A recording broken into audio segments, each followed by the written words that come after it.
What up, y'all? It's your boy Aquajet back at you again. About to talk about Avengers Infinity War. Shit, crazy. God.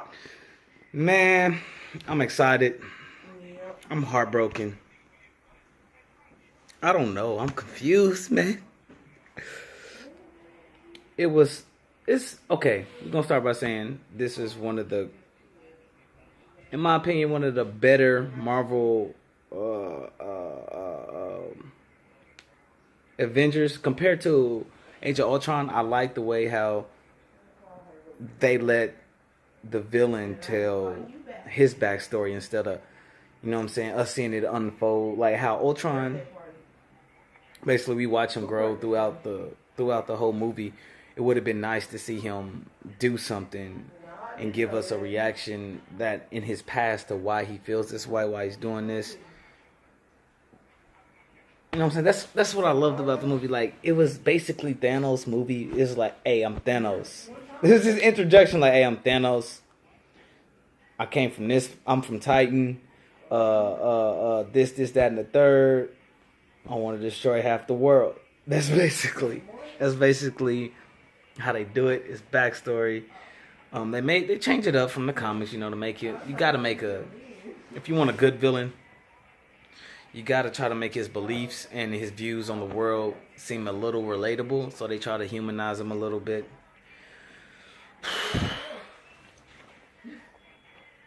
Now that we got into that about Thanos being, you know, being a great, just great on-screen presence, bro. Like, you feel every moment, and the voice, like, I don't know, bro. Thanos is dope. He's cool, man. In real life, Thanos is cool. Would I serve him? Never. But Thanos is cool, y'all. Shoot, I really don't want to get into all this other stuff. All right, we gonna do it. Spoilers. The king is dead, y'all. The king is dead. I'm hurt. I mean, we just got the king a month ago, and now he gone. It seems like, but on another note, we gonna hop back into that, all the deaths and very good action scenes. I know I'm all over the place. It's just oh my god.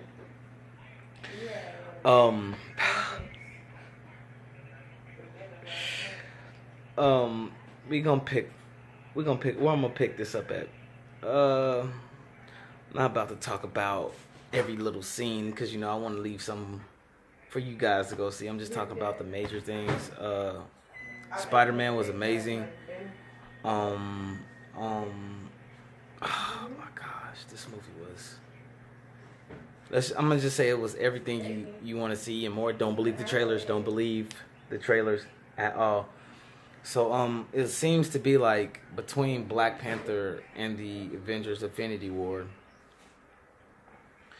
there's about a 2 to 3 year maybe difference. Span or something like in between Black Panther and Infinity War.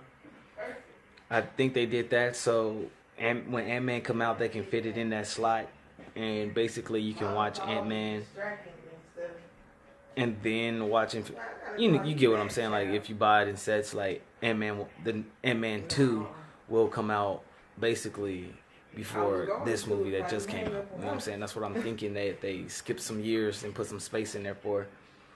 That's why Captain America has a full beard and everything. They tell you that it's been a couple years. Bucky, my dude, Bucky. One thing I really want to know about Bucky is, okay, in the comics, White Wolf is an older adopted brother of T'Challa.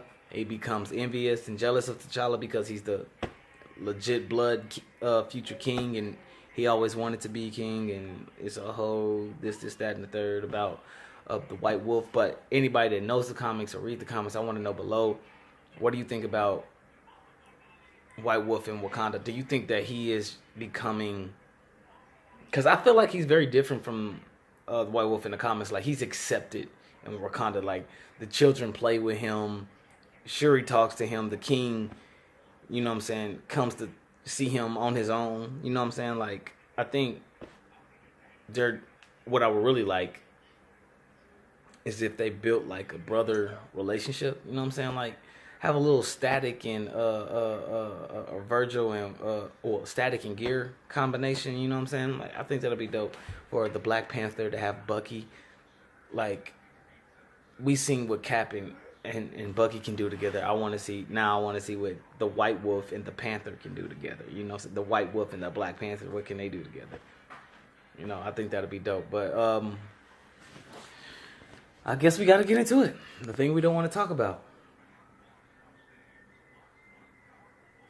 You guys, I don't know. I don't think there's going to be a Guardians of the Galaxy 3. I'm going to tell y'all that right now.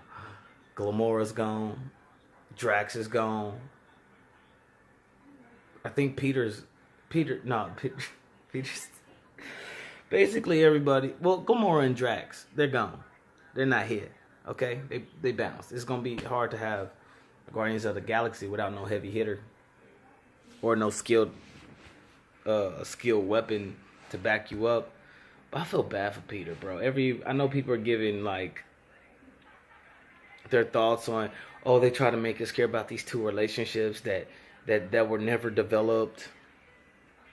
I give you credit for one, and that's the Vision and Wanda. The Vision and Wanda story, yes, I give you that one. That one was, they could have threw that out the window. They never made it seem that deep. But Peter and Gamora, it was always that deep, bro. Like, from Guardians 1 and Guardians 2, they told you, like, it's some unspoken thing about them. Like, you can see it through their actions throughout the movie. Was seeing that throughout the movies. I don't see why it shocked people, you know what I'm saying, that they were, you know what I'm saying, that they had a thing and that they were trying to get together in this one, and that she told him that she loved him, and you know what I'm saying, how they felt about each other. Like, you got to realize, it's with them, it's kind of like, it's kind of like working for the government. Okay, let's say you work for the FBI. It's like working for this secret group, FBI. I don't know, that protects the galaxy. Basically, they protect everything, so it's kind of hard to fraternize with someone inside such a small group that is more like a family. So they always had feelings, but they had to bury them. And when you bury feelings, it just stack up. You know what I'm saying? Like, they just get stronger and stronger. The more you bury them, the stronger they're gonna get. So over time, you know what I'm saying, it was inevitable that they were either gonna talk about it, try to get past it some more, which wasn't gonna happen, or deal with the situation. They decided to deal with it. It just happened to be at the end of the world, bro. Like, God. I like Gamora's backstory. We got a lot of insight to her and the love that she has for her sister. Like, people don't understand, like, Gamora really does care for her sister, but at the same time, she couldn't lose. Like, think about it. Somebody you grow up with from a kid up, you know what I'm saying, y'all are forced to fight each other. Of course, y'all gonna have a bond, whether it's good or bad, you're gonna have a bond. But what happened is, Gamora don't lose. You know what I'm saying? That's her thing. Like, Gamora refuses to lose, and I think that has something to do with the fact that, like, if you can see the cuts on her face and stuff, I think she might have lost once or twice when she was a kid, and Thanos had cut her, and so she knew by then, or he probably disciplined her, and she knew by then that if she lose, it'll only be worse than losing is always going to be worse than winning. So when her and her sister got into it, and they had to, you know what I'm saying, see who's strongest all the time, she would always lose. I mean, she would always win, and her sister would always lose. That's why she's more robot than human. But it was nice to see that the feelings are returned.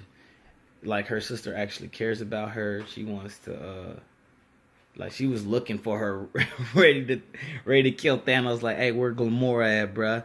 You took my sister. Let me know she cool and we good. It didn't happen, bro. And the way she died, bro. One thing, okay, let me know down in the comics. Do y'all think that if you return the Soul Stone to that place, that Gamora, you get a soul for giving the stone back? Like, you give a soul to get a soul, What if you get the stone back? Do you get a soul back? Is my question. Y'all answer me in the comments below. It was great to see the Red Skull, bro. I've been wondering all this time where the Red Skull was, bro. Turns out, Tesseract took him. It rejected him and took him to guard the Soul Stone, which means that basically he became a prisoner of his own making. It's dope. I wonder, is he free now? Because if he is, then that's a great villain that I would like to see. I'm sorry, but the Red Skull, I feel like, is a real underrated villain. Like, he is smart. Like, I gotta understand the depths of the Red Skull. Like, the man played Hitler, bro. Come on. The man made Hitler feed into his... Like, he's a very intelligent man. Of course, the serum is going to enhance that because, you know what I'm saying, that's the type of guy he was. I would like to see him go toe-to-toe with, you know what I'm saying, the Avengers, you know what I'm saying? Because, you know, Red Skull or Zemos usually are the one of the twos that create, basically... Or Doctor Doom, they create a group of villains. More so how the Justice League got the Injustice League. You got like a group of villains that try to take on the Avengers. Sometimes win, sometimes lose. So I think that'll be dope. If you put Zemos and Red Skull together, I don't think nobody can match them.